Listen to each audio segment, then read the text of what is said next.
Membantu seorang wanita menjadikannya seorang pembantu di rumah, namun ternyata setelah dibantu perlakuannya mengejutkan. Seorang keluarga kehilangan anaknya karena pembantu tersebut tak terima saat dirinya ditegur, berpacaran dan membawa lelaki ke rumah.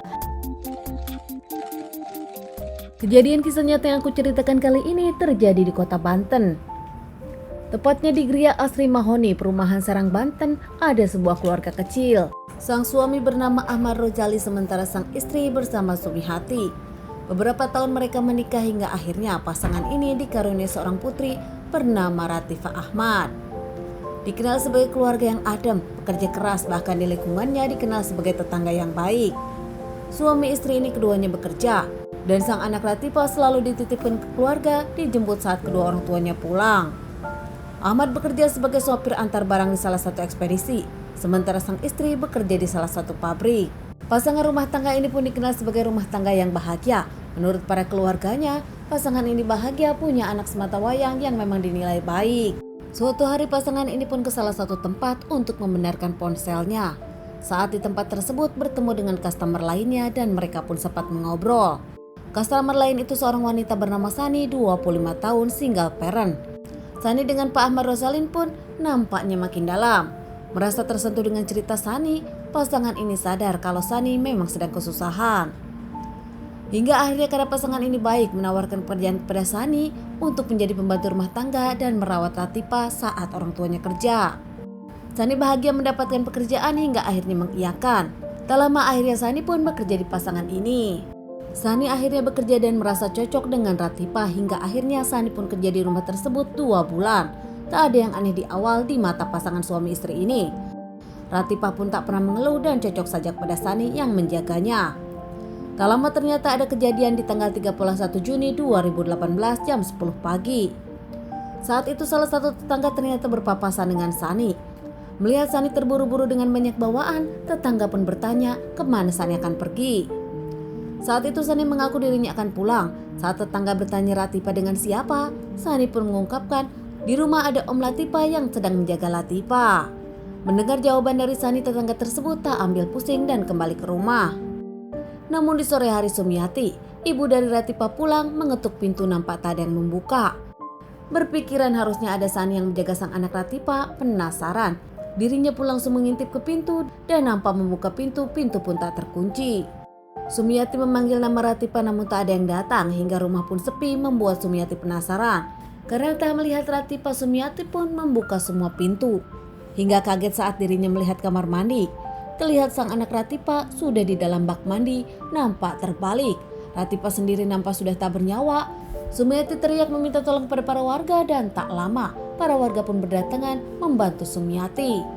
Membawa Latifa langsung ke rumah sakit untuk mendapatkan perawatan, namun ternyata pihak dari rumah sakit mengungkapkan kalau Latifa memang sudah tak bernyawa. Dari kasus ini pihak rumah sakit pun langsung menelpon pihak kepolisian dan tak lama pihak kepolisian datang menyelidiki kasus ini. Latifa dibawa untuk dilakukan otopsi sementara keluarga dan para tetangga dimintai keterangan oleh pihak kepolisian. Menurut hasil otopsi sendiri, Latifa mendapatkan penganiayaan dan nampaknya ditenggelamkan sebelum dirinya menghembuskan napas terakhir. Mendapatkan info dari keluarga dan para tetangga, pihak kepolisian tahu kalau orang yang terakhir bersama Latifa adalah pembantu rumah tangga yang menjaga bernama Sani. Ahmad Rozali sendiri langsung pulang usai mendapatkan telepon dari Pak RT dan langsung menemani sang istri. Tak menyangka kejadian ini begitu cepat dan tak menyangka sang anak pergi untuk selamanya.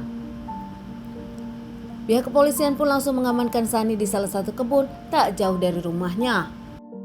Saat diamankan, Sani sendiri tak memberikan perlawanan dan mengakui dirinya pelakunya. Bahkan saat itu Sani pun menceritakan kronologi ceritanya. Sani di mata para tetangga adalah pembantu yang diam. Namun kepada suami istri majikannya, Sani bercerita kalau dirinya dulu mendapatkan KDRT dari sang ayah dan saat menikah pun dirinya mendapatkan KDRT dari suami hingga memilih cerai. Ternyata Sani yang selama ini dinilai baik tak sebaik penilaian mereka. Sani bekerja 2 bulan di sana, namun Sani punya 3 pacar. Bahkan pacar-pacar Sani pun sempat datang ke rumah majikan Sani. Saat itu nampaknya membuat keluarga Pak Ahmad Rozali tak suka dan menegurnya. Namun tak menghiraukan teguran tersebut hingga akhirnya istri dari Pak Ahmad Rozali pun menegur Sani. Saat itu Sani juga ditegur oleh Ibu Sumiati. Nampaknya biasa saja, namun ternyata Di dalam hati Sani sendiri tak terima dirinya ditegur majikan. Sani yang merasa kesal ditegur dan juga dirinya kesal kepada Ratipa yang rewel. Sani yang saat itu berhasil menidurkan Ratipa, namun nampaknya Ratipa terbangun dan mengajak Sani main. Ratipa saat itu memilih main air di kamar mandi. Bukannya dijaga Sani lebih memilih mukul anak tak berdosa itu, dan tak lama Sani pun menenggelamkan Ratipa ke dalam ember secara terbalik. Perbuatan Sani ini nampaknya membuat Ratipa tak bernyawa. Saat itu Sani panik hingga akhirnya dirinya pergi meninggalkan rumah tersebut. Meninggalkan rumah milik majikannya, Sani pun membawa handphone milik Ratipa dan uang 100.000 yang ada di rumah. Saat kabur, Sani sendiri sempat bertemu dengan tetangga, bahkan Sani terlihat tergesa-gesa saat itu. Diamankan dan menjalani beberapa kali persidangan, Sani terancam hukuman seumur hidup hingga hukmat. Keluarga dari Ratipa tak mau memaafkan dan berharap Sani dihukum seberat-beratnya. Anak tak berdosa di tangan pembantunya sendiri yang sudah dibantu keluarganya.